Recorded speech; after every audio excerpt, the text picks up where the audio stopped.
I think one thing really needs to happen before we can truly have a rational and productive discussion about trans issues.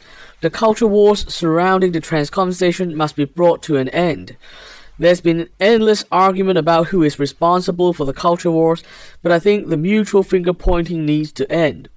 I think both sides are responsible, and we need to push back on them both. The first reason why the culture war must end is that it is hampering free speech itself. Without free speech and a functional, healthy marketplace of ideas, there can be no fair consideration of the issues and no development of sound consensus and good policy. From left-wing activists attempting to deplatform and marginalize voices like Dave Chappelle and J.K. Rowling, to right-wing activists going after Disney, Bud Light, and Target, the trans culture wars have made speaking out on trans issues more and more risky every year. No matter who is doing it and what the target is, there is an overall effect from all these actions. It makes people less willing to speak what they truly think when it comes to trans issues. Most people would rather stay silent than suffer the social punishment both sides are very willing to inflict. This leads to the trans discourse being increasingly dominated by more and more extreme voices on both sides. These players are not interested in compromise or productive solutions, and their dominance will only make the conversation more and more toxic, driving even more reasonable people away. Something has to change. There needs to be a circuit breaker of some kind, just to restore free speech and rational debate on this topic. Besides securing free speech itself, the quality of the conversation is also important. Right now, both sides have been emotionally worked up by the culture wars and driven into ever more extreme positions.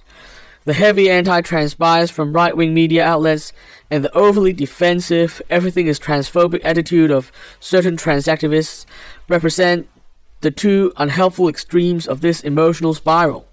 Together, they reinforce each other in a vicious cycle, making the discourse more and more toxic, and rational discussion less and less feasible over time.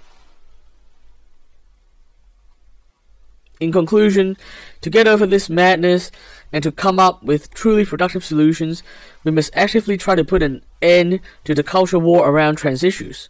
To do this effectively, we must take a stand not with the left or the right, but against the culture war mentality itself.